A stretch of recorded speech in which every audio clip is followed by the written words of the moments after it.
I've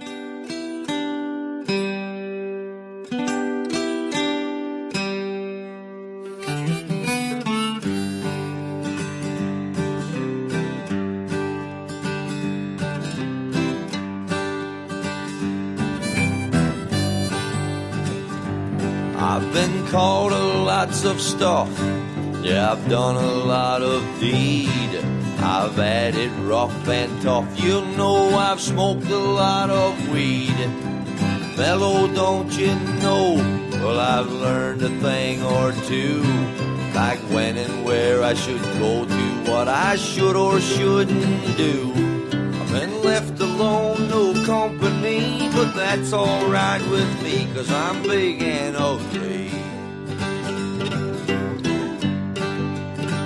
I'm big and ugly.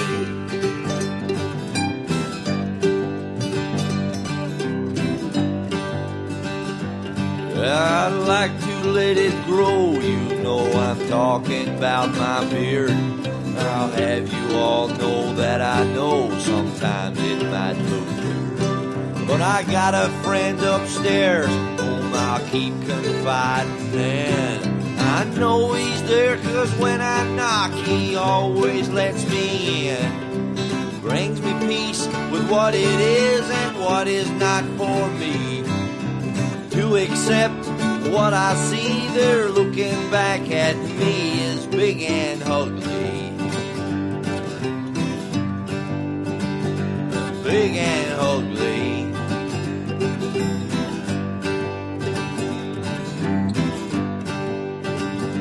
I could have been small and cute and play a flute like a dream, or sing like an angel, maybe play ukulele.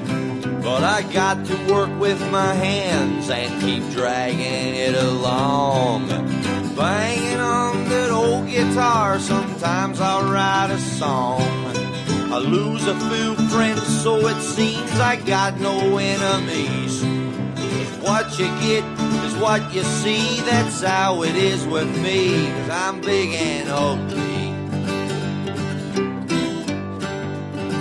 I'm big and ugly. Big and ugly.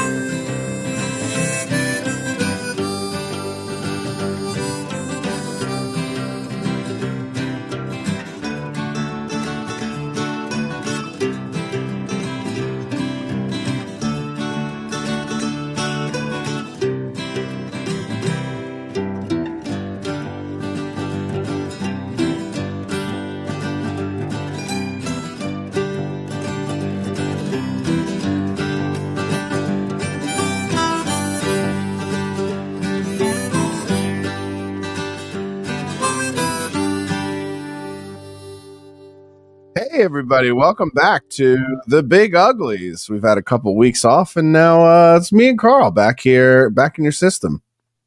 We had a week off. Yeah, well, I guess it's been 2 weeks since we've done a show, but yeah, we took a week off. I was like, did I miss a show? Well, yeah, 2 of them actually when you were in Florida, but so we've had kind of a tough month, I guess you could say. But yeah, I mean, it's been a wild few weeks. I've been sick since right after the LA show. I sick of this bullshit. I got sick like probably 2 days after, and I'm still trying to kick it. Like can you hear me coughing through the wall? Sometimes. Yeah, I've been I'm at the point where like my head isn't stuffed anymore, but my fucking chest is like, you know, you can just feel it, and you're like, occasionally you just have to make yourself cough to get it out. Well, can I just say, since I've known you, your chest has been stuffed. All right, well, I think we're done here. So we're not kicking the show off. You should get a little iPad for your sound effects, faggot. Listen. What else you said coughing through. Were you like mad that I wasn't sick? Or that I No. didn't get sick? When No, you're like, no. We went you're like, we're around all the same people. I don't get it. Yeah, I was like, funny. all right. I did think it sounded like that after I said it to you last night. I was like, I hope he didn't take that the wrong way. We went to see Thunderbolts last night, which I don't know if I have a I don't know if I'm trying to kill myself right now. I'm not. I'm not trying to kill myself, but I did tell you, like, I am at this will go viral. I am at the stage of my life where, like, if I nod off and I do see a white light, I'm booking towards that motherfucker. So, but we Tuesday, I had like slept all day from being sick, and then, or it was like Monday night, Tuesday morning, I had slept all day from being sick, and I just stayed up and flew to Florida. And then when I got to Florida, I got in a car and went straight to Elijah Schaefer's studio. And then, well, I went to the hotel, and then there were a bunch of fans, and Kumia were in the hotel. So I stood in the lobby and shot the shit with them for a little while, and then went right over to Elijah's and did a 2-hour podcast. Then we went and got late night food, and the first place we tried to get food from, like, canceled his order, and we were sitting at this like cigar shop. So needless to say, like, I was up that day for, I don't know, man, probably 30 hours straight, not an exaggeration. And then I slept most of the day on Wednesday before the show, did the show in Florida on Wednesday. And then yesterday I get up at like 6 in the morning. I'm glad you're filling me on your entire itinerary. Yeah, no, just listen. So yesterday I get up at 6 in the morning, and I go to the airport, fly back 6 hours cross country. You do me a solid and pick me up. And then I get back and I go, you know, a normal person would be like, time to shower and go to sleep. And I'm like, I'm going to order a cheesesteak, and why don't we go see a fucking movie? So we're at the movie last night, and as we're leaving, I was like, you didn't get sick? And you're like, no. And I go, how the fuck did I get sick and you didn't get sick? And I got sick from the LA show, and we were around all the same people. Yeah, but I was not complaining. That's how, but I mean, I took it as like, I don't know. What do you want me to do? Yeah. Well, you know what I chalk it up to is you're almost a foot above me. So whatever was lurking was down here and not up there. You're in the air. Do you think I get sick for longer or shorter period? I don't know, man. When the time when you first got COVID, you were sick for a while, like 10 days straight. Yeah, like, well, no, you were like severely sick for like 10 days plus, and then it lingered with you for a while. But everybody that had this like weird cold that I have has said it's like a 3-week thing.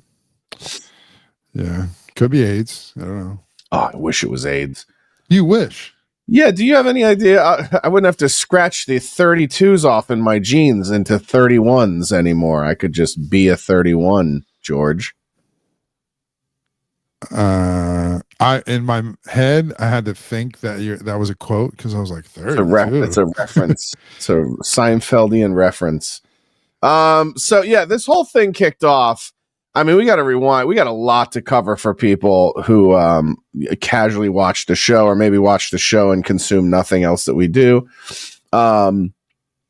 This all started with our show in Los Angeles that we talked about 2 weeks ago, that had gotten canceled from the end. Longtime friends with the guys who used to own the end. Bar changed ownership, switched, and we had to move the show. So we moved the show to the Ha in North Hollywood. Shout out to the Asadorian family, and very cool of them to host us on short notice. And they were great. They were phenomenal. Great venue. Most of the fans who came to the show were like, we like this venue. This place is really cool. Yeah.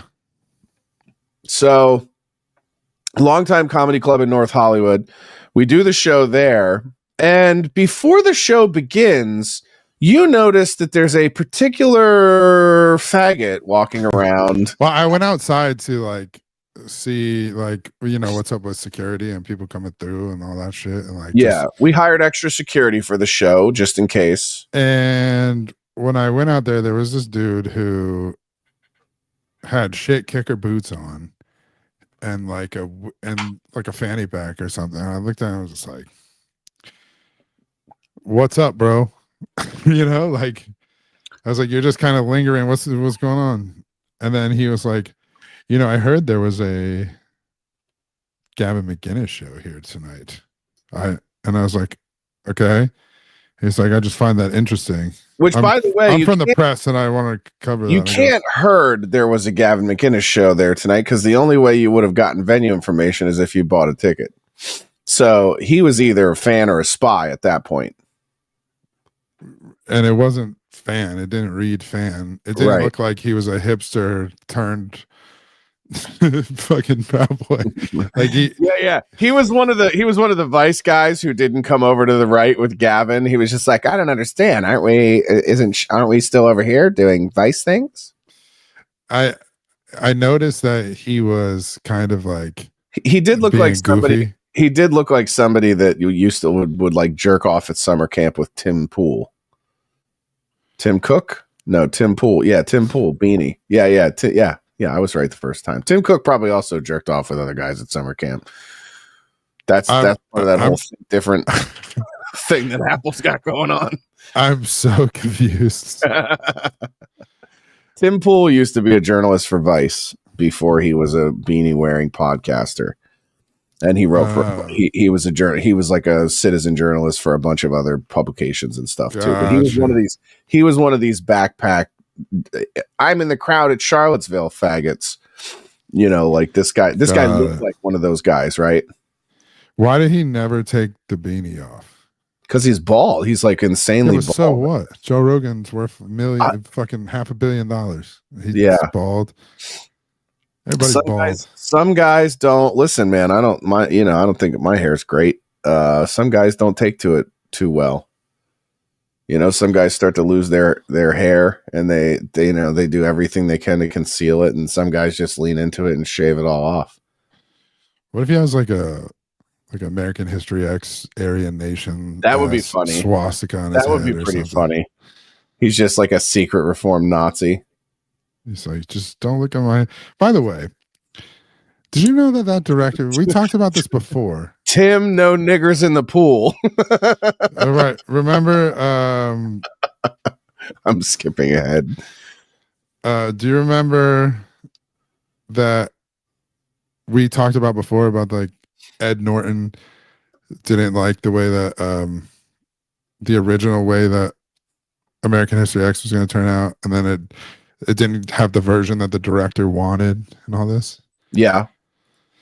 Do you know that the version the director wanted is Derek looking into the mirror and shaving his head? No, I did not know that. And I was like, oh, dude, that explains everything. Yeah. I was like, no wonder he hated the ending. I was like, yeah, well, so what's the difference? They wanted to leave it open to interpretation rather than give you the confirmation that it did send him back into Nazism. No, the whole story is supposed to be that he triumphed over this thing, and racism is bad. Like, no matter what happened to this kid, right? He's supposed to just get over it, and they're just circumstances, right? Mm-hmm. So like everything his dad warned about, and his dad ended up getting murdered that way, right? His brother finally helps like some kid from getting, bullied and shit. And that kid comes and kills him, right?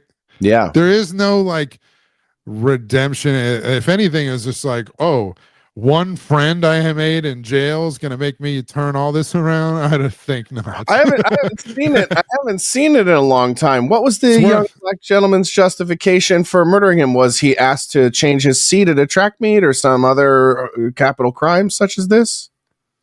If I remember correctly, it was just standing up for bullying. Oh, okay. And then he blew smoke in his face. Oh yeah. And then he kills him in that same bathroom. And then the black. He didn't take it well. I take it. Well, I mean, I don't want to speculate. Carl goes, listen, if I don't see it or hear it on the screen, I can't suppose. I couldn't really. No, but so, I just read recently that director, that was like the version that he wanted. and that saying that. Yeah, what's his name? Tony K. He's like I don't know his name. Yeah, I think it was. Funny enough, he was on like some comedy show a couple years ago. It was like trying to discover new talent. And he made it pretty far as like this acoustic guitar poetry guy. That guy, the director. Yeah, the director of American History X. He's like he's like a wild, out of this world kind of artist. He's like a total hippie. And was his point that Nazis didn't have redeeming qualities and bad shit should happen to them? No, I think because the movie plays out as a redemption arc for Ed Norton's character. That's it. Despite the loss of his dad and his brother. Yeah, I think I mean, I always took that film as sort of a thing of like, it's like a stop this madness kind of thing. You know what I mean? Like, if both sides keep going back and forth each other, it'll never end. You know, it's a typical sort of liberal plea that it's like both sides have to stop, even though one side is overwhelmingly committing a lot of the murdering. Or the only murdering. Yeah. Right. Yeah. So we're skipping ahead in the agenda. So anyway, I just thought it was interesting. So this nerd at the show, the LA show, he is wearing their boots though. He's wearing the shit kickers. He's on his phone and he's like texting the whole time before the show. And lo and behold, once we get inside and the show starts, then the shenanigans outside begin. So anybody who follows us on X, oh, what the hell did this back me away from where I was? Back up, buddy. Back up. It go out the way. Here we go. Pull this up. So then this starts pretty soon.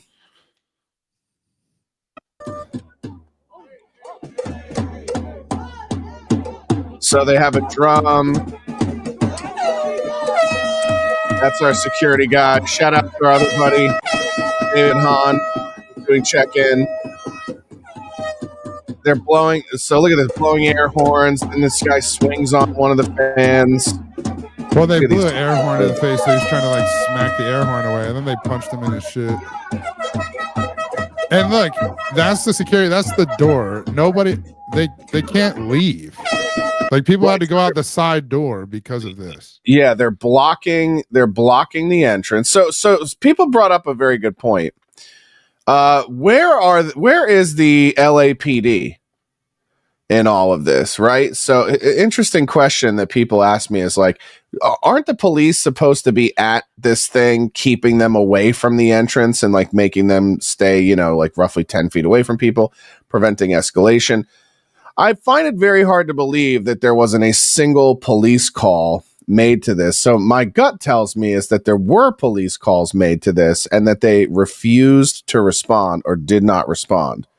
So I've submitted a Freedom of Information request to find out if there were police calls about this made that night and to find out if the city had neglected to come out and protect our guests. But, you know, I just honestly think that they go, yeah, a bunch of dorks with drums. Like, who cares? Like, sure, yeah. There's like, we got gangbangers out here and crazy homeless people. Correct. And the funny thing is, if you look at what happened that night, so they're out there, and what I think is hilarious is, you know, they're out there protesting and going, you know, well, these guys are violent white supremacists and blah blah blah, and then what happens is an actual outlaw motorcycle gang shows up to see the next show, and they start blocking the door and trying to prevent these guys from getting in here.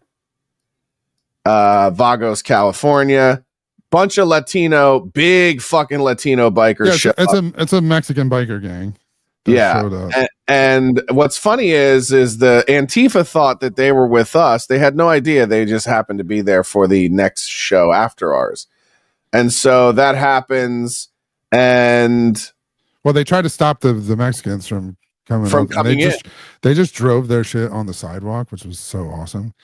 And Yeah. all of them like scurried like rats. And then the ones that were still like yelling at them and banging drums and shit, they just smacked the shit out of one of them. And then the rest of them just ran. Yeah. And you're just like, well, cool. But at the same time, like, why does it have to come to that? So then Antifa people went on online and started posting like they went out and like Gavin and people going to a comedy show winning.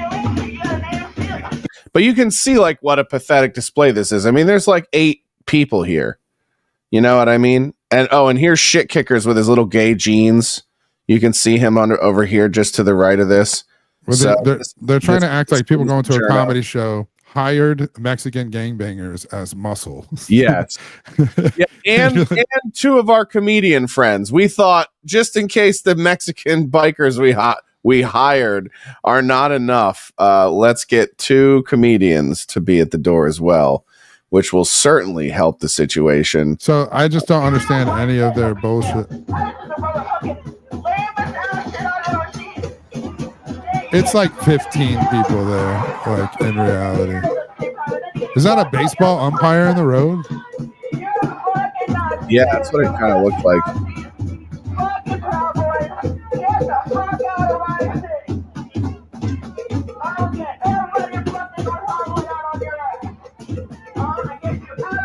You do know that they are very white with that non-rhythmic drumming. Awful drumming. It was really bad drumming. So anyway, so the show goes off without a hitch. Kudos to our boys at the show for not engaging any violence with these people. They tried to grab one guy's phone who came out to film, and I think he smacked one of them in the mouth. But other than that, there were no rumbles. You know, they were telling the guys at the end, the new owners, they're like, if you have them there, there's going to be this violence. I mean, clearly they came there to try to instigate violence, and our guys did not take the bait. So I was appreciative of that. And then, you know, the next weekend, I'm supposed to do an event with Walkaway. And, you know, I'm still very sick. So I ended up canceling on those guys, which I felt really bad about. But what's interesting is, you find out that the Walkaway event is protested, and lo and behold, some of the same people show up at that event. So let me see. Yeah, so here we go. I've got this pulled up here. Let me switch this up. The irony about that is hilarious, though. So, you know, here's the picture we took of this guy who claims to be just a neutral journalist. He's got a bullshit press badge here.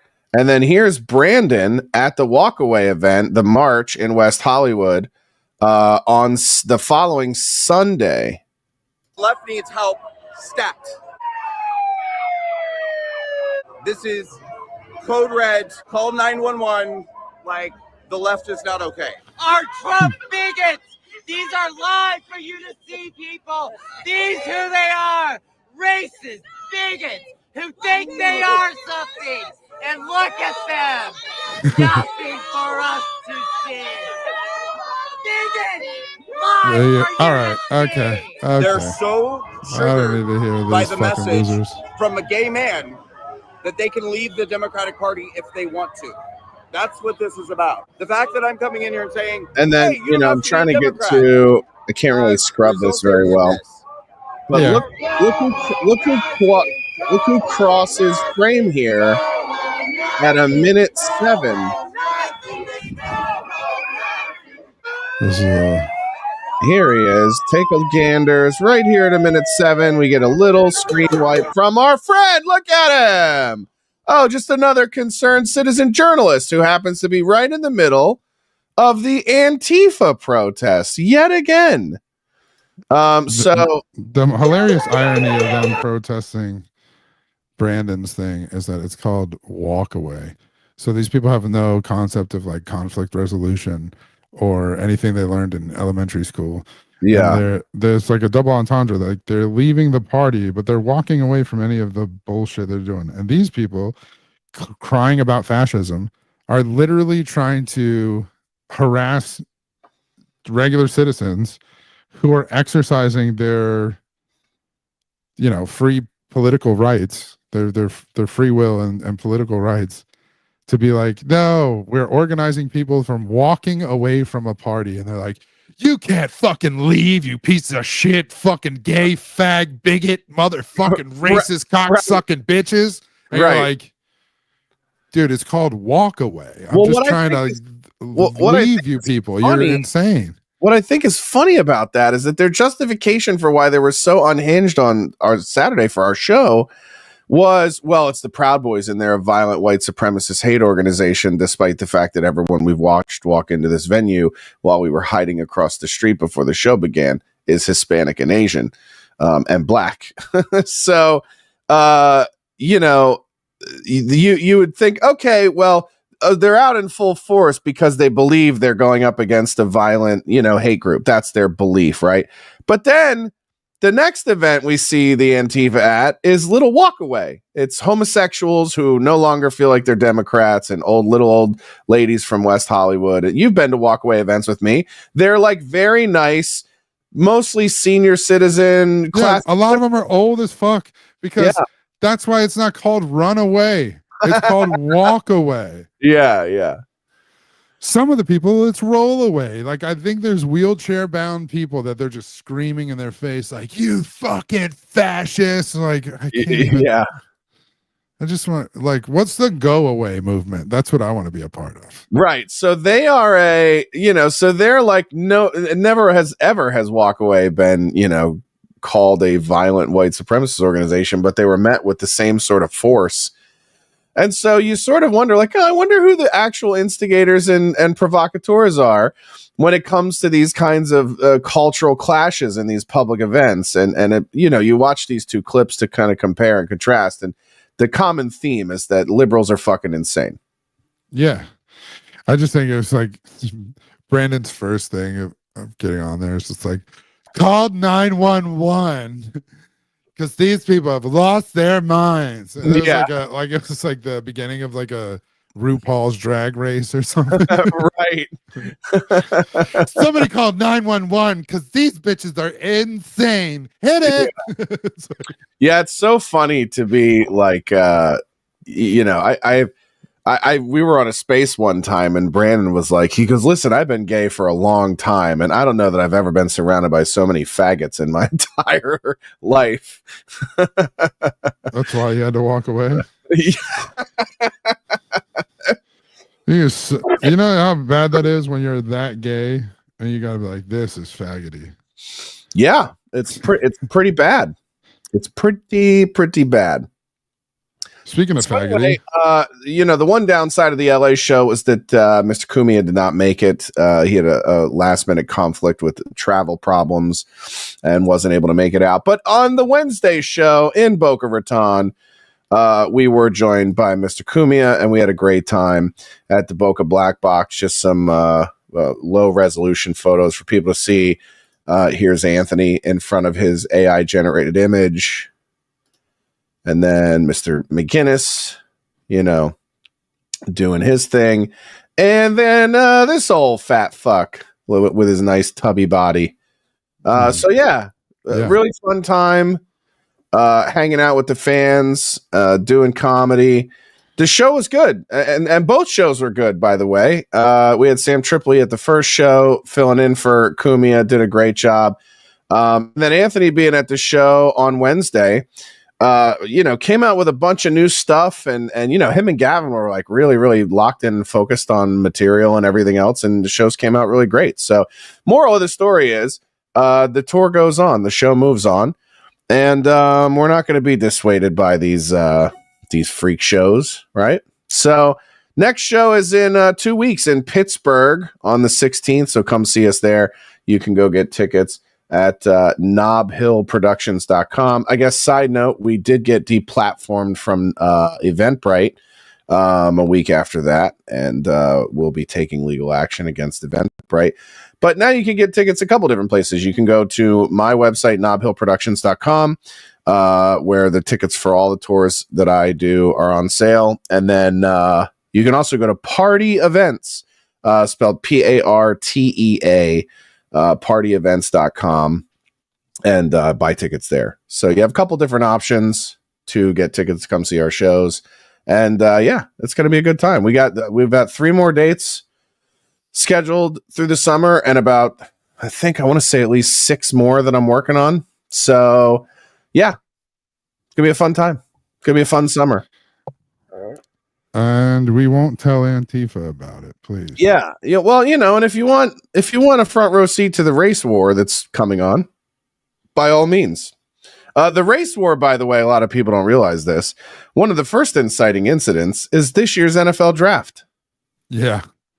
I mean, did you see what I've referred to as not just a fall, but a slip and fall?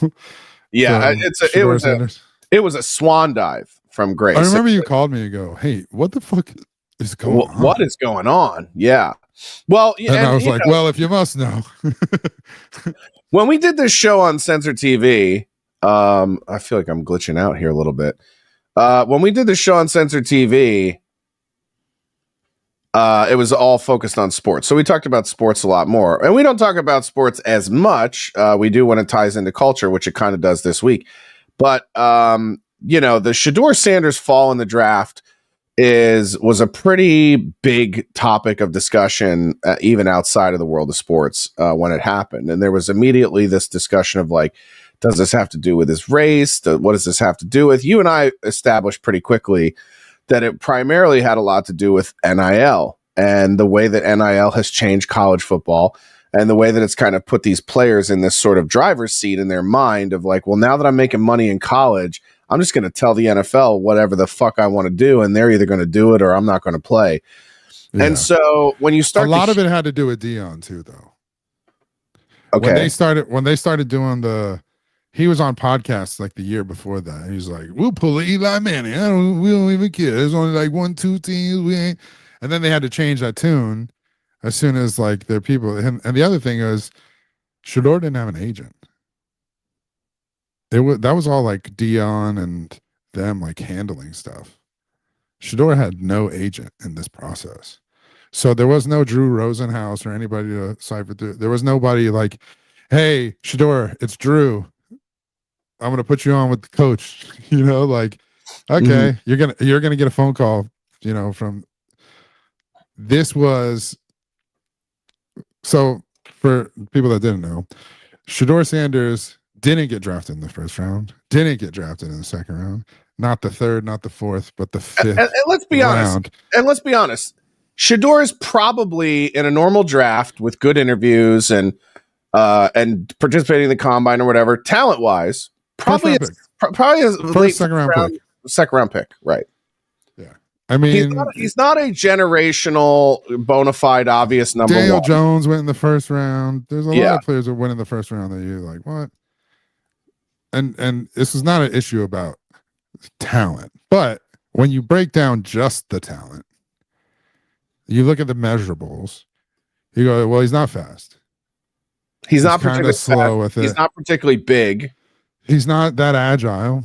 Right. He's not that. And he doesn't have like a cannon for an arm. Mm-hmm. So then, but what else comes with it? The circus. Right. I mean, here's this brand I got. It's called Legendary. I care about my brand before I even played a snap in the league, type shit.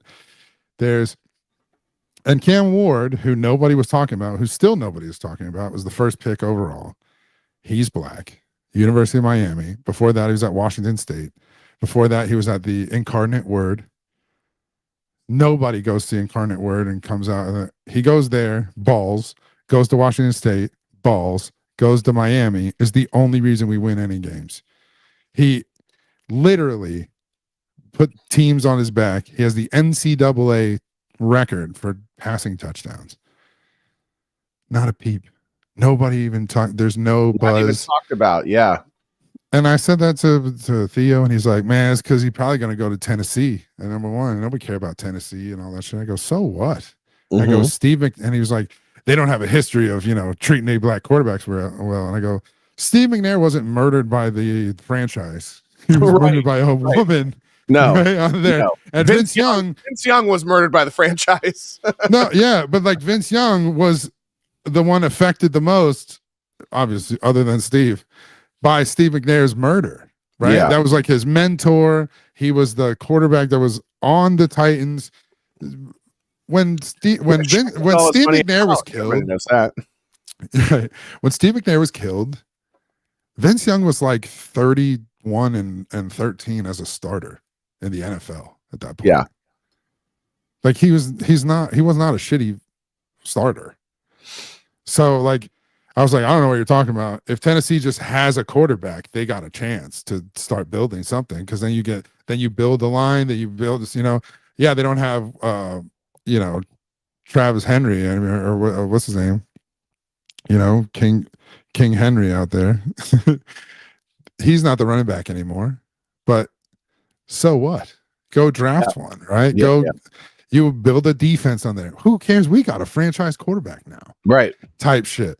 And if you saw the interviews, because Chris Carter said this, Boomer Esiason said this, dude, if you go and watch when Shador and Cam were like doing drills and training and shit together, he was like, hey, we should do a rap song together. And Cam's like, nah, I'm a football player. He's like, come on, man, you don't got no other hobbies and nothing. He was like, football. And all this stuff is recorded at all times, and he knows that. Both of them know this. And it's one thing, like Shador's like, yeah, you know what I'm saying? Let's do that. Let's have it. Now, I'm not saying he's not a good kid. I'm not saying he's not a bright, he can't read a defense. I'm not saying any of those things. But just the fact that Cam Ward's like, I'm a football player. I care about football. I'm not trying to do that goofy shit. Let's work. Shador was seeing, like, all the NFL teams see this shit. It wasn't even like back in the day where teams didn't watch everything. They watch everything now. Mm-hmm.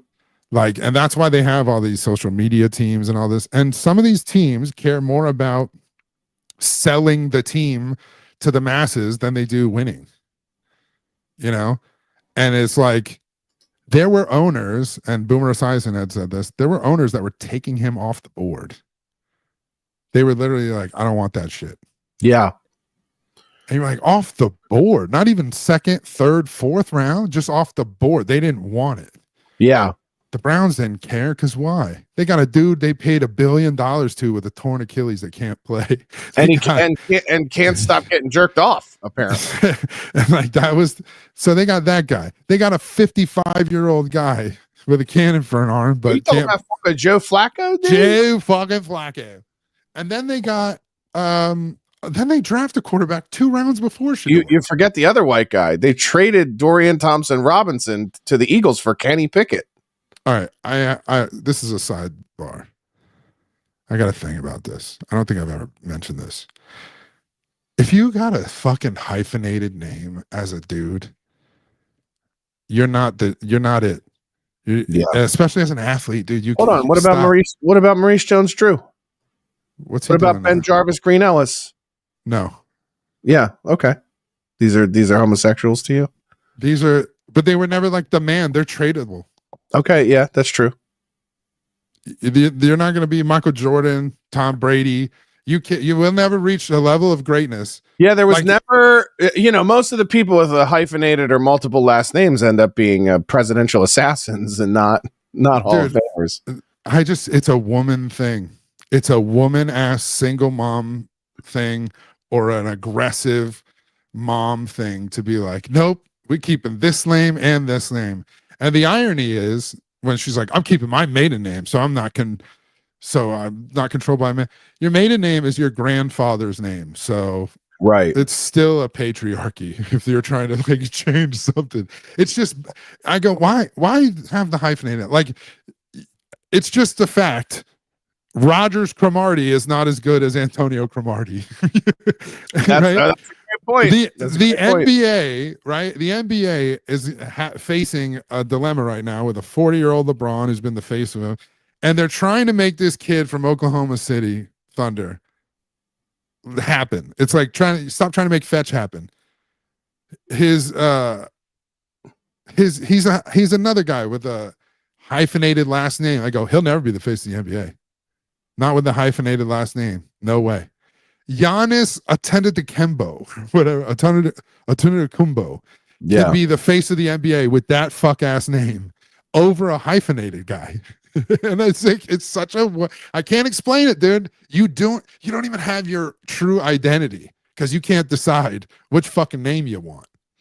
Yeah, I mean, I've always felt that way about men. They're like you know, men who get married and they do the hyphenated name with their wives. I've always thought that It's a woman thing. It's a very gay thing. Exactly, dude. And I'm just like, wait, who's got a hyphenated name? You're just reading this thing. I go, yeah.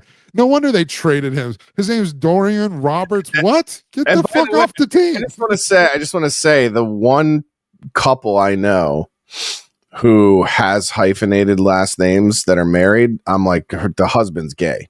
Like what you're saying tracks, because the one couple I know that had hyphenated their last names, I was like, this guy's gay, right? And so to me, that kind of pretty much seals the deal.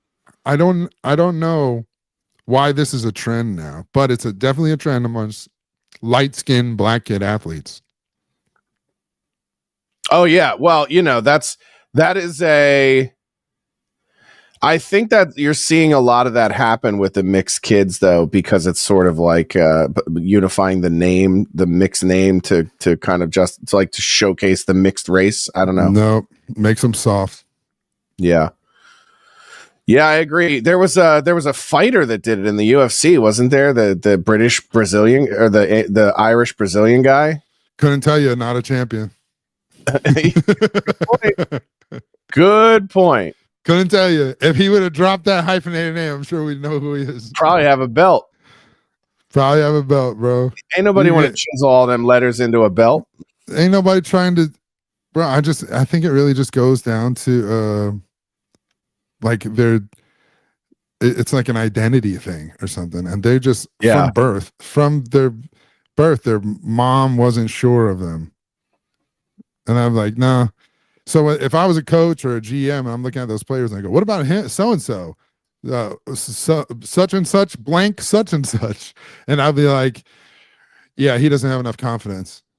And they're like, what? The guy averages 30 points a game. He's nah. Not enough confidence. Yeah.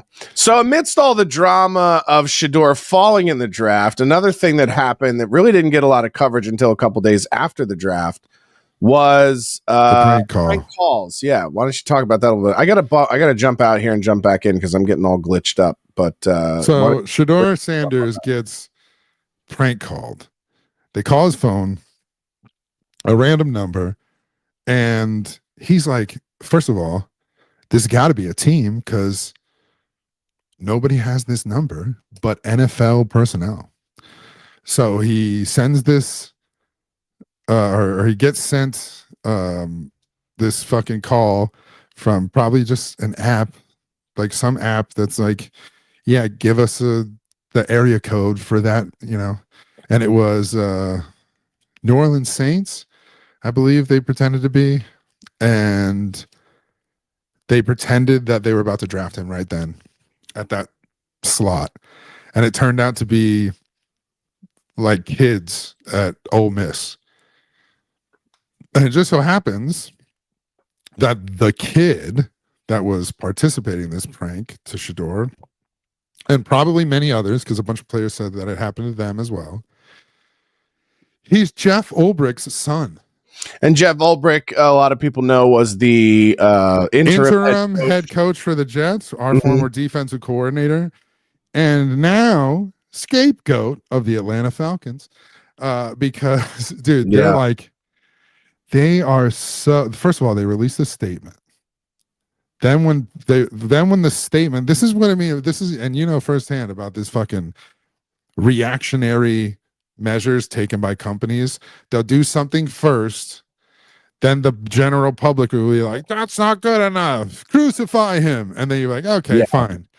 So the first thing that happened is that they released a statement and they're like, yeah, apparently Jeff's son was visiting, and in his home he found an iPad that had players' info on it, and he accidentally may have stumbled upon it, whatever.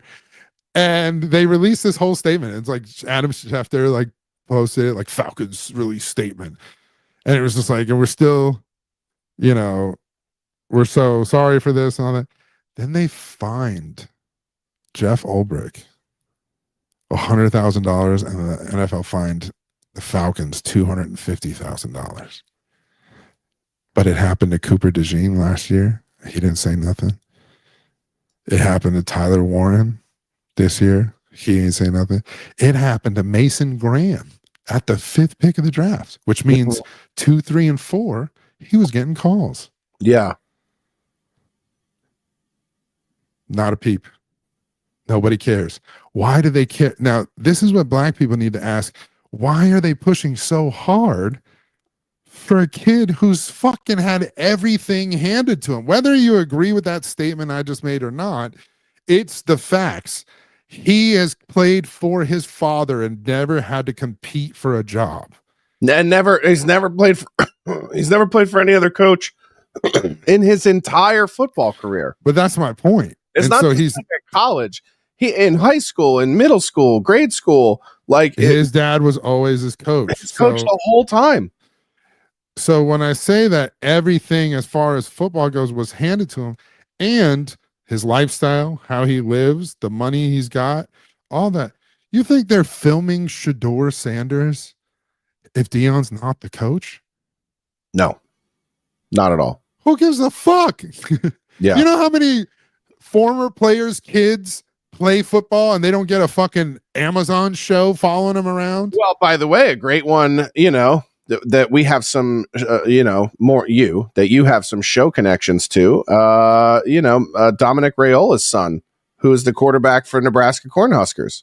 Oh, where your buddy Terrence Knighton used to be a coach. Yeah, shout out. T Knight is now at the Florida State University, the Seminoles. I wish them the best of luck.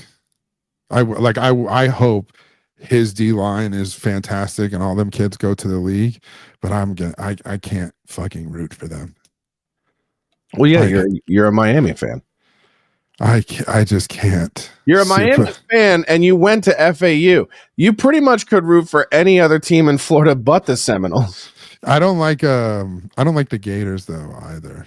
Yeah. And I definitely don't like. Here's the thing. They from Gainesville. Yeah, but they get my respect though. Florida State gets respect. The Gators get respect.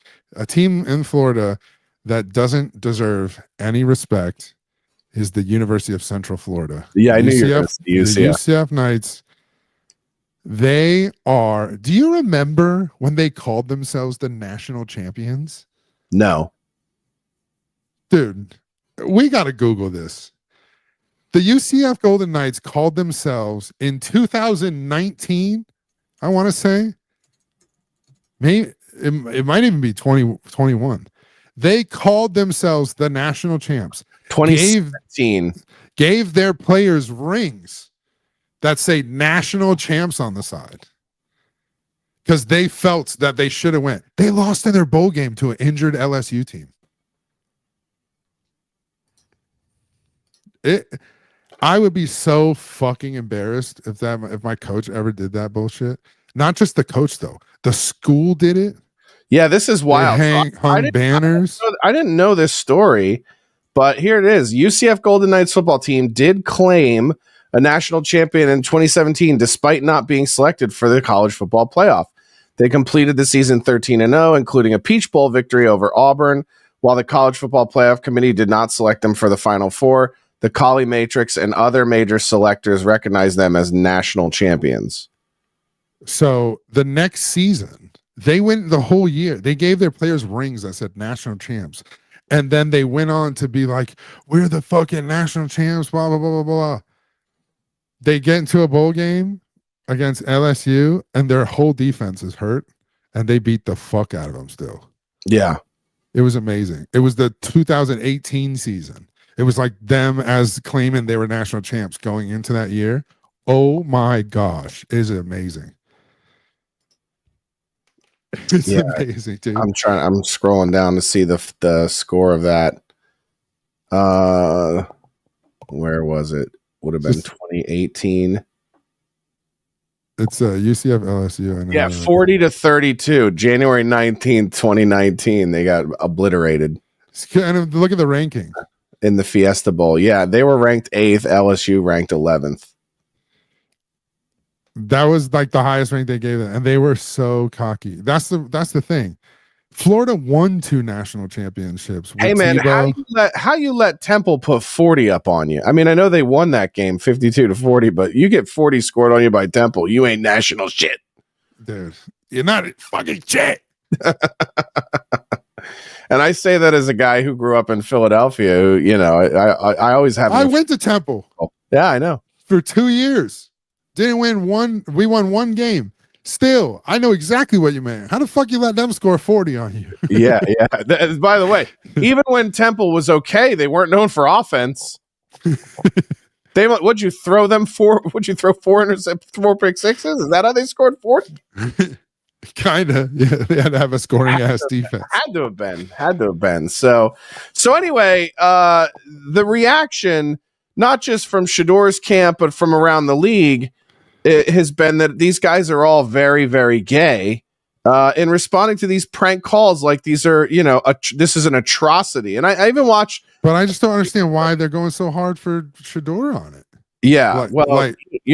This guy should face jail time. And you're like, jail time? But don't you think that the escalation of this prank call thing came from the fact that the attempt to escalate the belief that he fell because he was black just fell on deaf ears?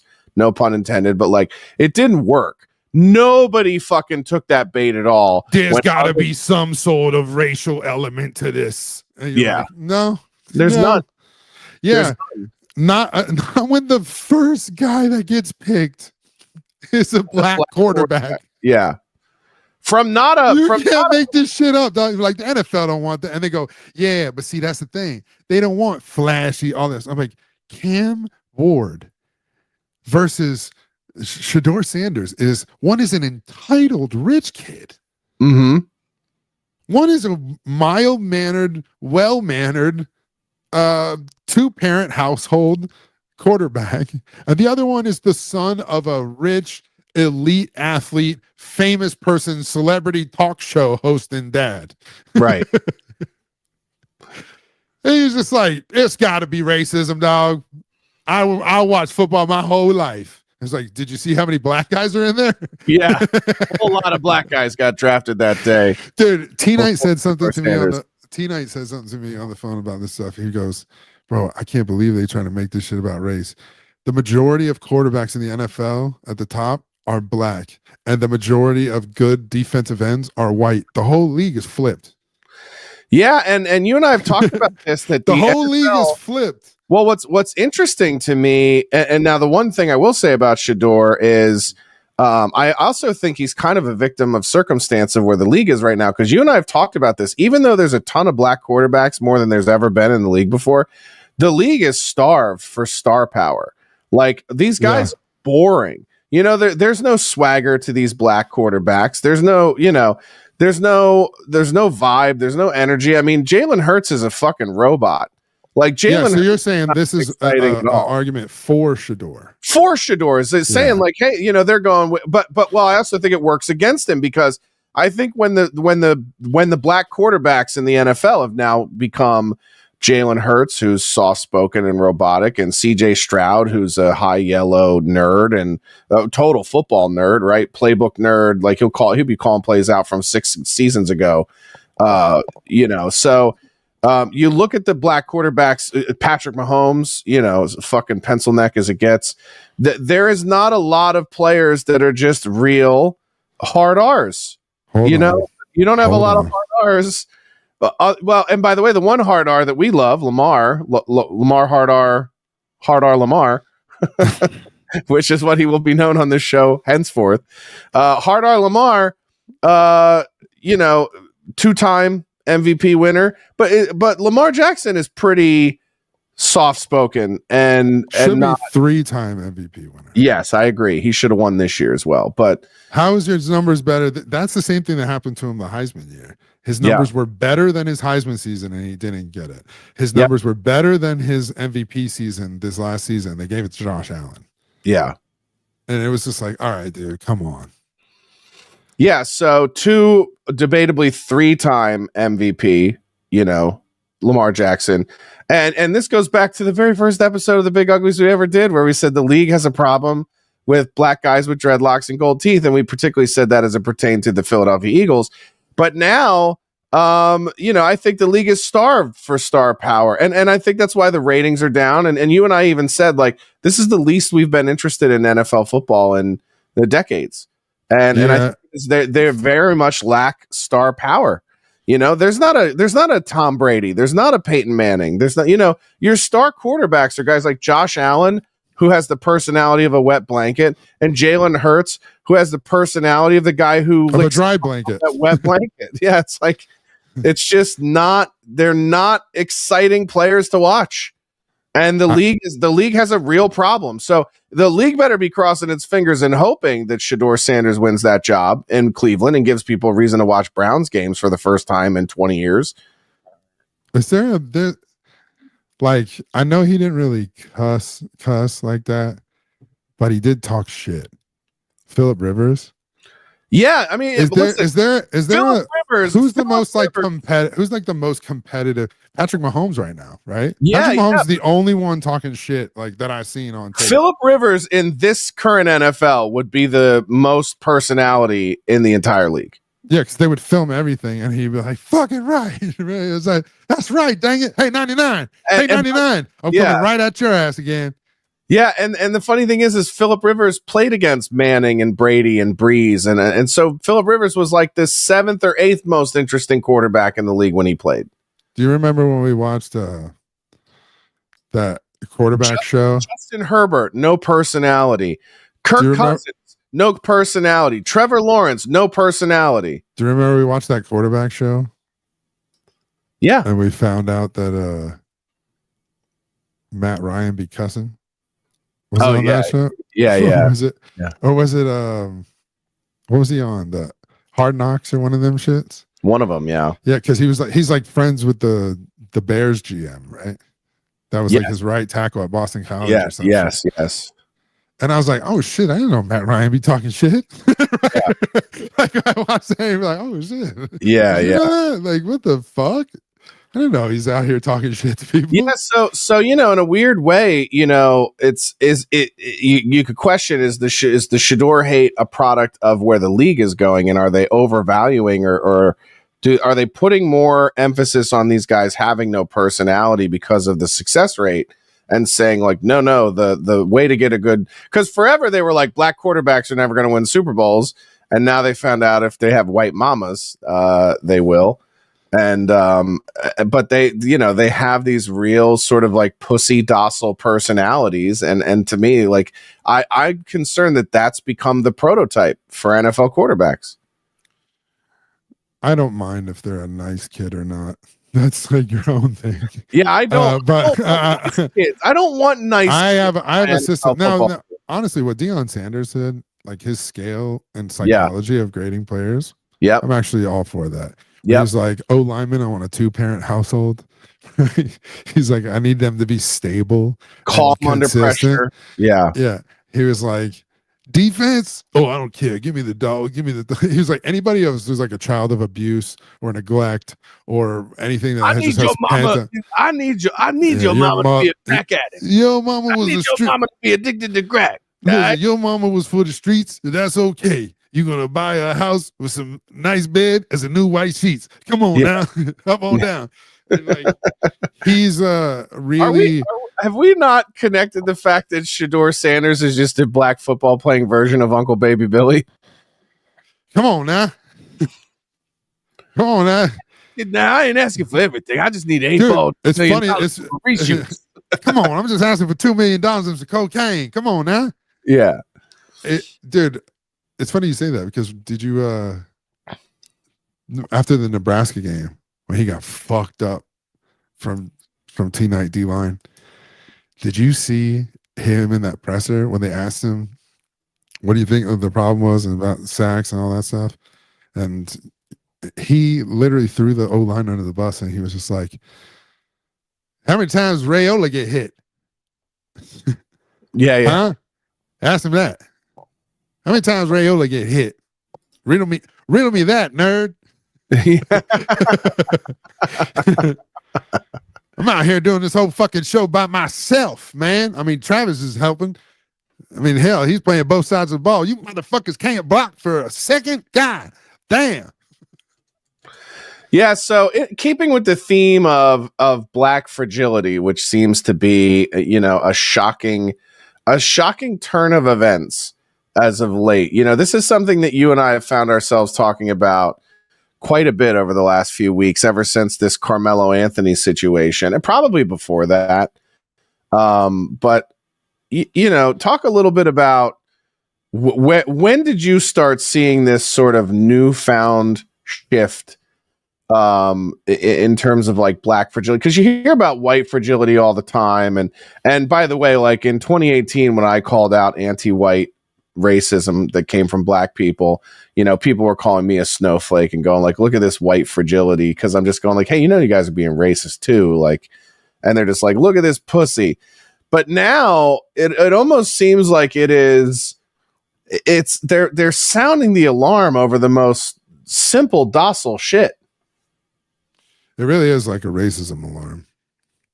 By the way, I think I lost you on bandwidth again. Oh, okay. Let me pop out and pop back in. But it is a weird time where, I'm sorry, but we grew up in the 90s, man. Grew up in the 90s. I was born in the 80s.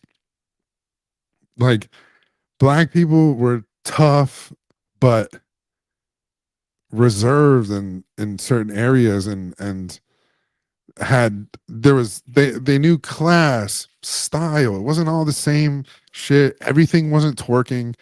There was and we've talked about this before on the show. It was just like, the best shows that were on TV were in prime time were black led shows. Fresh Prince, Martin, these and shows Living Color. And Living Color and stuff. And Living Color was like responsible for why people, that and The Simpsons, it was like why people watched Fox Network, right? Yeah. So like for people to think that all of a sudden they're like, this is like my problem with Hollywood, is like they're like, we need more black representation. And the only reason this got pushed, and this is completely a psyop that everybody believes in, is because what they really meant was to push for political representation, and they wanted to change our elected officials and how they look and shit. And if you look, after they started screaming about representation in movies and shit, that's when we got AOC and Ilhan Omar's and all the, like, you see it all over. I was like, wow, this is when they started. Not like we didn't have activist people in government before, but you saw like actual like actors that they just pushed in there. And now you're like, oh, we used to call them state actors, but now they're like, this is legit. So the whole representation shit and that got pushed is a direct like psyop-y sort of thing that, you're good to go, right? Yeah, did I look frozen? Because I was just yeah, I was like, no, I'm not. It kind of threw me off, and I was like, yeah. all right. I was like, all right. So I'm now just you're like the same facial expression. Yeah, and I was like, oh, am I not going down a rabbit hole or something that I didn't know about? No, I'm listening intently. That's what it looks like. That's your intent? This is my listening intent face. Oh, wow. So your bandwidth is over, Mr.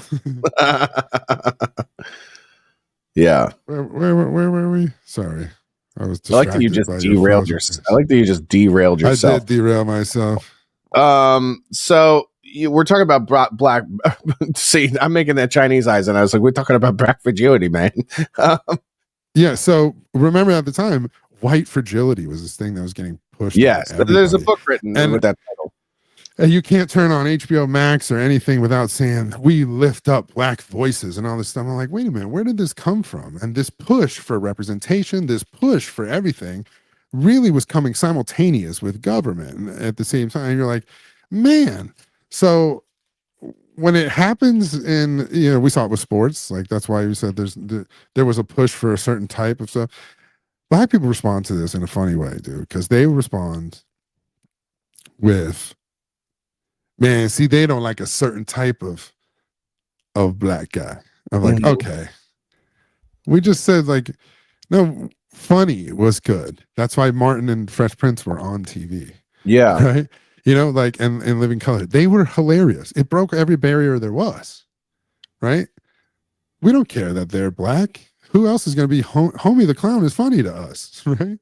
And that's where we were. Being in the 80s and 90s and growing up, I was born in the 80s, grew up in the 90s. This is like how it was. Now, with this overt focus on representation, all that, it's now gone the other way, where they've now faced an identity crisis. And we have literal campaigns raising money for people to say slurs. Yeah. Yeah, if people don't understand. Well, basically, listen, what it boils down to you've got fatigue, right? Like, so to kind of put a pin in what you were saying, the push for diversity, and diversity is our biggest strength, and all black everything all the time, and George Floyd, and black owned businesses, and lifting up black voices. It's just, but we've been blacked to death, right? Not to remind people of my ex old lady, but we've been blacked to death.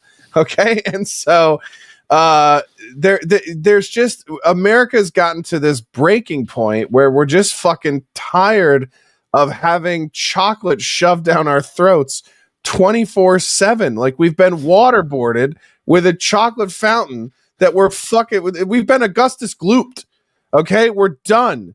We're just done. And the crest of this was a couple weeks ago with the Carmelo Anthony thing, where, regardless of what you think, the facts are the facts. A black teenager murdered a white teenager and then was basically celebrated as the new George Floyd, as this misunderstood youth. He couldn't possibly be a barbaric animal or just a piece of shit. He has to be this misunderstood tragic hero, and we got to give him money so his family can go live in a mansion and buy an expensive Escalade, and et cetera, et cetera. And then what you get is this rubber band effect, this rebound effect, where there was a woman yesterday, Rochester, Minnesota. Shout outs to my old alma mater. I used to run a video store, or was assistant manager at a video store in Rochester, Minnesota, when I was 18, and lived in didn't live in Rochester, but worked in Rochester for a long time, and then you have this incident, this conflict or confrontation from this woman and this black dude in a park that boils over, and it turns into this national news story. Did you see the original? Is the original clip on there? Yeah, I was hoping that they would have the clip, but the news, they're probably not going to show the clip because Leonardo has the original clip. I'll pull it up here on the browser. The only reason I know is that I saw her page, and I see the video, and underneath it was just her reply to, I want to know who this illegal immigrant filming this is. Yeah, so here's the original video. You called him a nigger, the child? The fuck you talking Did you about? call the child the nigger word? None of your fucking business. It is him. You call him a nigger, the child? The fuck you talking Did you about? call the child the nigger word? None of your fucking business. It is my business. By the way, this is every single mother in Rochester, Minnesota. Full sleeve tattoo, wispy bangs. That what they are is they're sort of what like are wispy bangs. That chop bang in the front like that. That's wisps. Wispy? wispy bangs. Basically, if you don't know this, I think that's Minnesota, the gayest phrase you've ever said. no, I've said gayer. Remember that time I was talking about all the reasons I should be gay?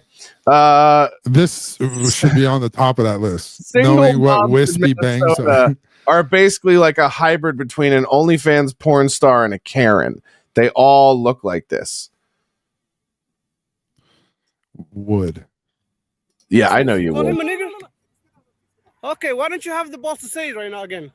Fuck you, nigger. Okay. Nigger.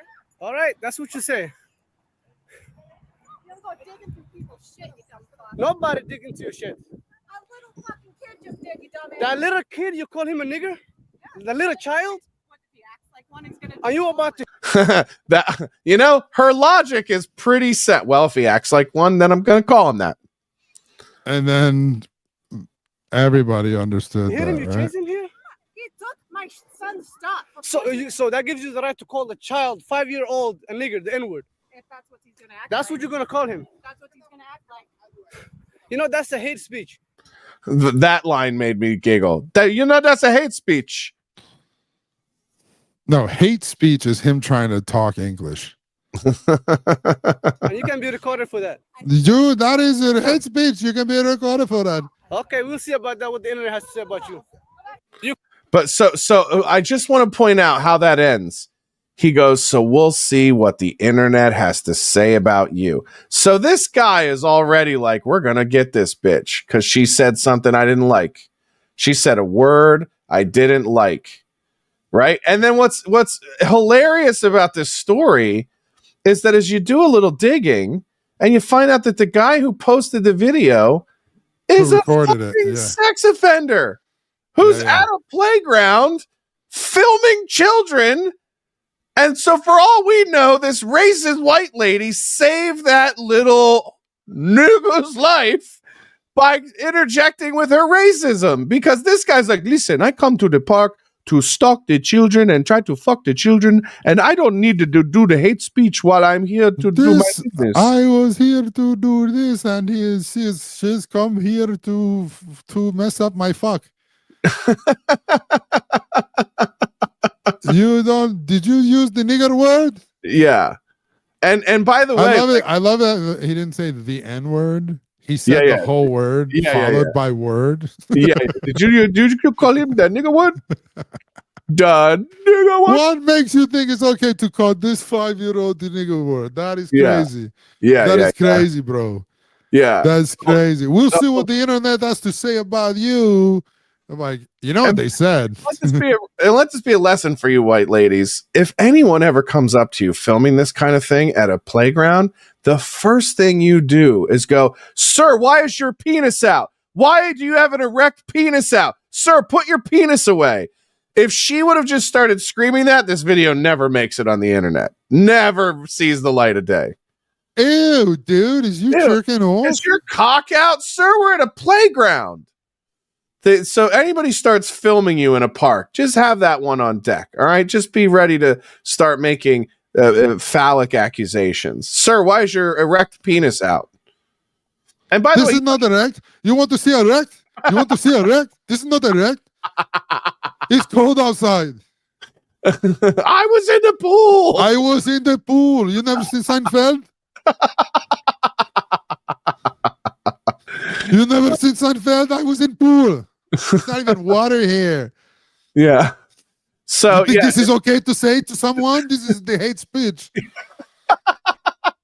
How can you tell this about my little erect penis? It's not erect.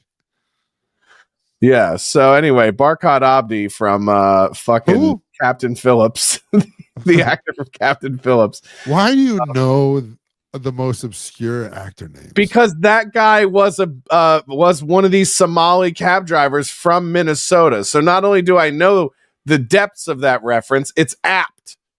I love how did you see like they follow up that actor's life or something? He's like, he hasn't really been in anything since. And they go, they haven't decided to make a movie about fucking Somalian pirates. Right. What's he gonna be in? Yeah.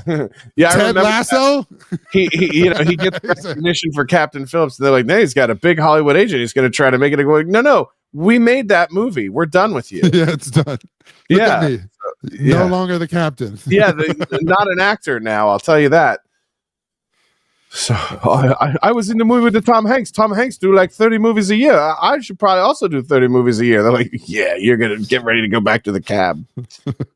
Was he a cab driver?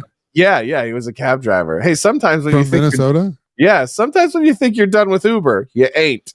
Okay? I know that. Go back because your TV show's over. I know that he wasn't. I know that he. Oh my God, I'm a Somali pirate. I had no idea. I didn't know. I knew he was not from Minnesota, but I mean, No, of is he course, from no. Minnesota? No, Minnesota has this epidemic of Somalian and Ethiopian refugees, which is why the state has been completely Muslimed. I mean, that's what we joked about this on a previous episode.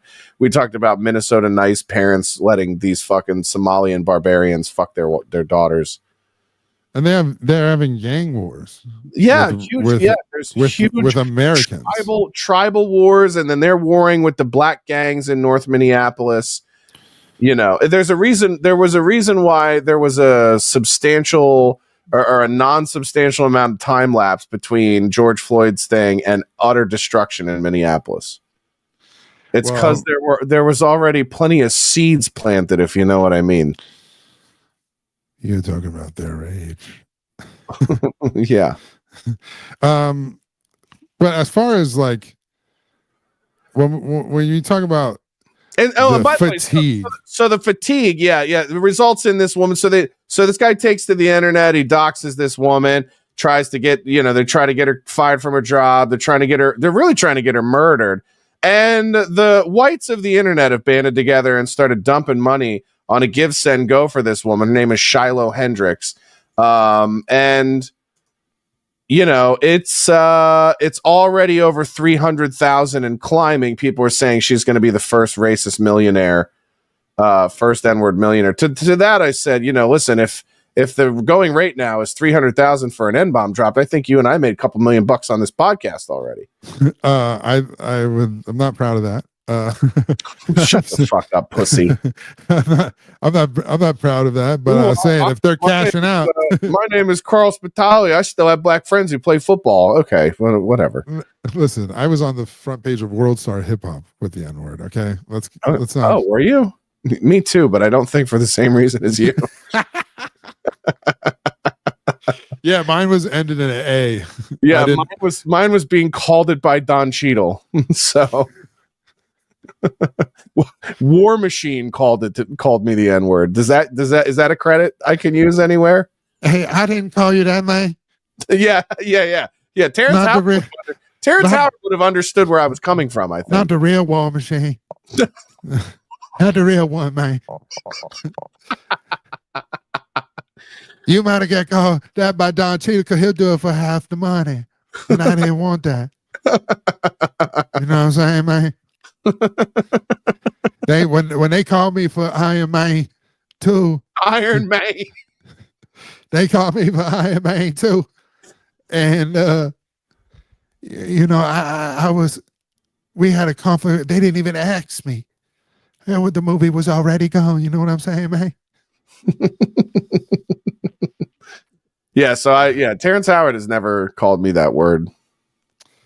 You got Don Cheadle was like, and I don't know really why, because I believe all you did was invite him to dinner.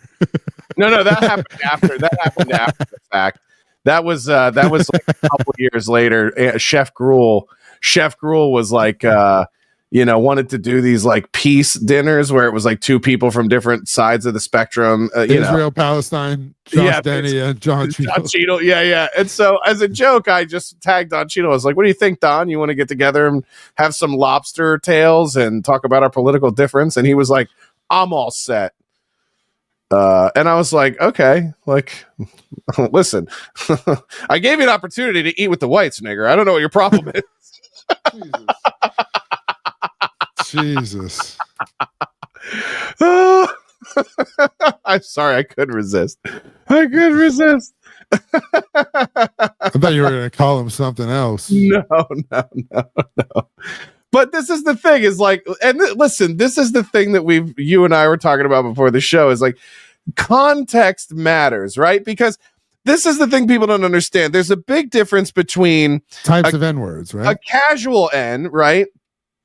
Like a casual nigger is like the way we joke or we throw it back and forth or we toss it around. It's fun. It's lighthearted. It's silly, right? And then there's the assault style AR-15 hard R's, which are, you know, when you I believe it's hurled, the word is hurled at someone. Yeah, where it like meant that. Yeah. So it's used for like incidences of crime, but here's car accidents. Yeah. Just being in traffic, you stub your toe. And this was perfectly outlined by great comedians over the years. You know, you have the famous Chris Rock bit, the difference between black people and you know, the our favorite one with Louis and Patrice. Well, there's that one. No, our other favorite one. I'm trying to pull the video up for everybody now. Louis and Patrice on Opie and Anthony. But this is one perfect example of why context matters. It's getting out of control. These motherfuckers got mad at me. Yeah. Because I wasn't mad at Paula Dean. What the fuck, motherfucker? I can't be mad at everybody. Have you not seen my life, motherfucker? Who did you think I was finna judge? I'm on my 5th second chance right now. What did you I love that. So good. He's the GOAT. First of all, I can't even really be mad at her because I'm a fan. I done seen what this bitch can do with 45 minutes and 12 sticks of butter. You ain't just finna tell me what she said. I ain't saying she didn't say it. I'm saying I would like to hear the context in which she said it. It might have been all right. She might have said, hurry up with them niggas chicken.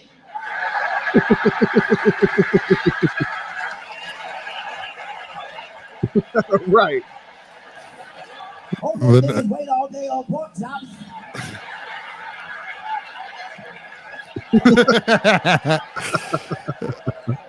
That's one of the best. Right. So that's one of the best bits ever. So basically what Kat is saying is, listen, if it was a casual one, you fucking man up and let it slide. And now here's the problem. Because you got black people have been fucking babies about anyone using the word in any context. They've been babies about anyone using the word in any context, like that time Kendrick Lamar brought a white girl on stage and she started singing one of his songs. And then when she got to the N-word, he stopped the concert and created a fucking scene as if she had lynched his mother on stage. Because there's been no delineation, then you've taken our feelings of guilt away from it altogether. And now when a woman actually uses an assault hard R, like you see in this park, white people are so fucking exhausted. They're like, give her $1 million. Give her $1 million. Fuck these people. You know, and that's what it's hold on. I'll give it some more context too. Okay. Because of the Austin Metcalf thing. Yes. That kid raised $500,000 basically for that. And they're like, but he murdered somebody. Right?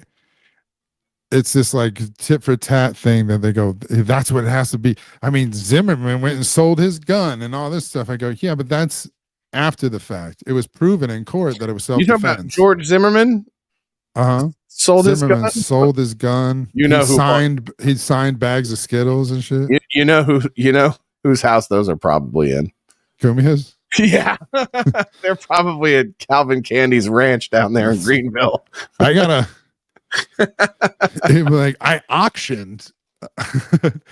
I go to these auctions now online. Have you seen these? All right. And he's just bidding on eBay for like things like that. I wouldn't put it past him. Listen, if I someday go over Anthony's house and there's not like a trophy room like in that movie Predator 2, where he's got all the skeletons and stuff in there. Danny Glover's looking through your house. Yeah, if it doesn't have a room like that, I'm gonna be disappointed. I'll be honest with you. Like the coon room. It's over here he's just got a bunch of the coon room. He's got a bunch of Al Jolson records. Yeah. That's actually the bone that was in Martin Luther King's cock. Oh my God. He's got like a whole thing of like 1950s segregation signs. Yeah. On there. He's got an old water fountain. His breakfast nook is made out of old segregated bus seats. It definitely says whites only over the top. Everywhere. Yeah. He just had those old signs. A lot of people collect license plates. Kumia is out there collecting whites only signs from the 50s and the 40s. Because they had to go once that 1964 bill went in. They went somewhere. They went to their past the neon graveyard in Vegas. There's just a sign that says with the no smoking sign. It's just fucking. It's got like a moon and then like a Jiminy Cricket. What's that sign mean? They know. I wonder what some of these signs were like. Let's see. Racist segregation signs. You can just put segregation. The racist part is up for interpretation. Yeah, these are funny. Yeah. See, some of it, we serve colored carry out only. That's funny. We serve colored, but don't you dare come inside. Restrooms, white, colored, waiting room for colored only, for whites only, waiting room for white only. I bet they had less fights in those places because in the all black waiting room and all that stuff, they go, who's fighting? Well, it ain't us. Yeah. Colored section. Then they went back to people of color. I never understood why they would want to be called people of color, but get mad at colored. Yeah, colored. I mean, colored. Listen, if it's hard R or it's colored, I think you're going to take colored. Colored sounds distinguished. No? It does. Yeah. I feel like white sounds like they're trying to make it an insult. Blacks, coloreds, and Asians. So they somehow put both there. What's the name of that place? What? And then there's just a thing that says a history of Central Florida. Yeah, dude, that's bad there. I grew up in South Florida, but bus stop for non-whites. That's funny. Where's that? Right Skid here. Row? Yeah. We're bus stop for non-whites. You could have just put bus stop.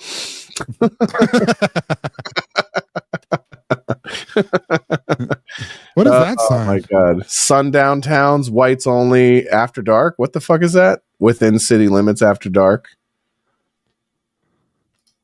Yeah, those are. Yeah. What is that one? What's the one that's like an orange road sign? This one says picnic grounds for Negroes. I don't know. What is that? This is somebody trying to make some fucking new. This is not a real one. It's like somebody trying to make a statement with graphics. Yeah, but I mean, it makes sense. You guys see each other, walk the other way.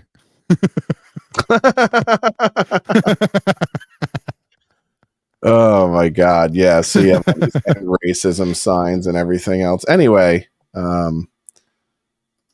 fun stuff. This part of car you don't think she got this part of car for the colored race. It's pretty fun. Dude, I think that the races just need to come together and get mad at women. Let's just pick. Yeah. Like China seems I fair. know. China seems fair. I know where your heart is. Don't pretend that you think it's the Chinese. Can we just let it build? No.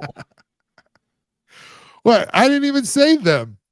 Yeah, but you're thinking them. You're thinking them. I know you. I wasn't even thinking them. I know you. Listen, it's so funny. I told you this. I did Elijah's show on Tuesday, and we were talking about all this wild black stuff that's going on in media.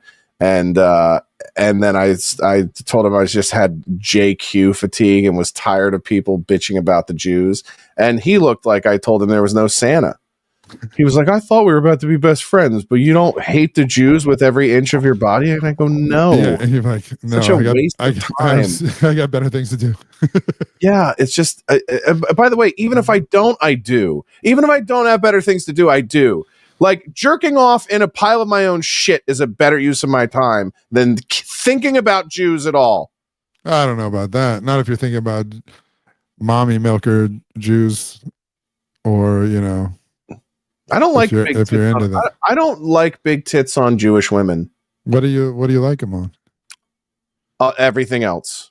That's weird because they usually have jugs. I have never seen a Jewish chick that I was into that had jugs.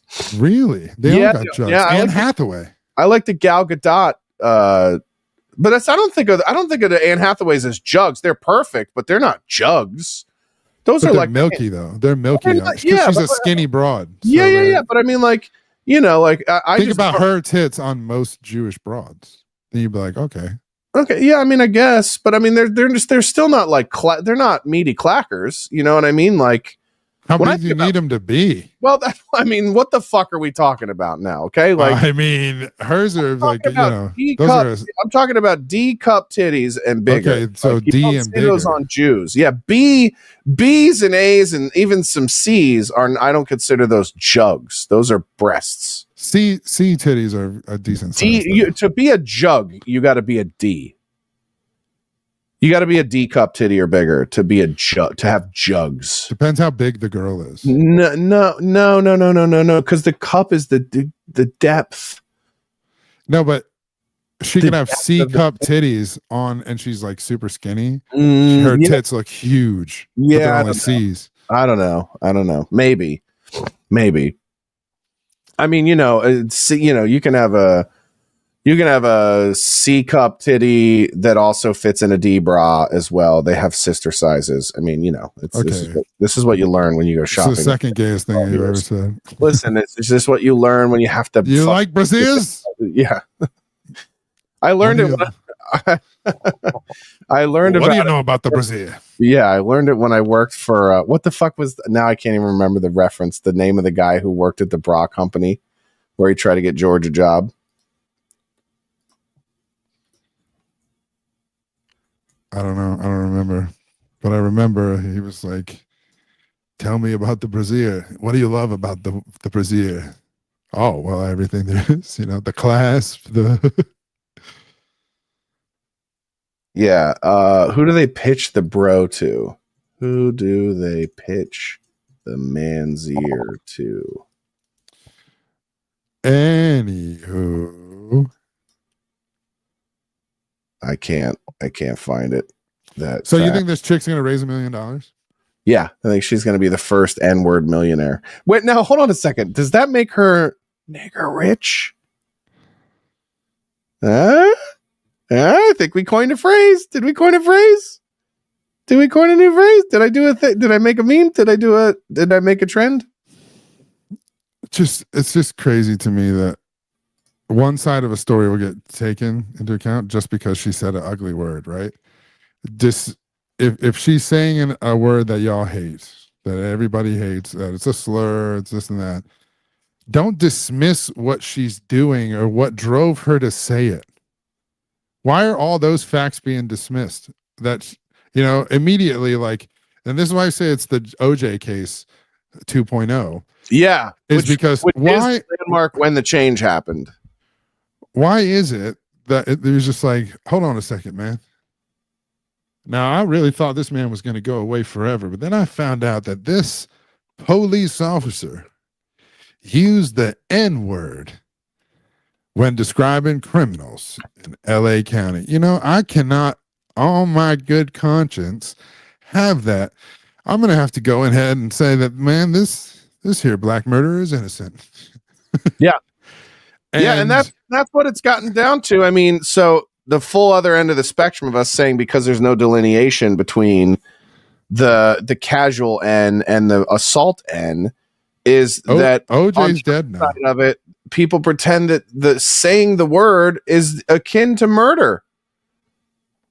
Yeah, So like the crazy thing is you're comparing the Austin Metcalf Carmelo Anthony thing to this, and the difference is a white lady called somebody a curse word, a no word name, and the other guy killed a fucking kid, right?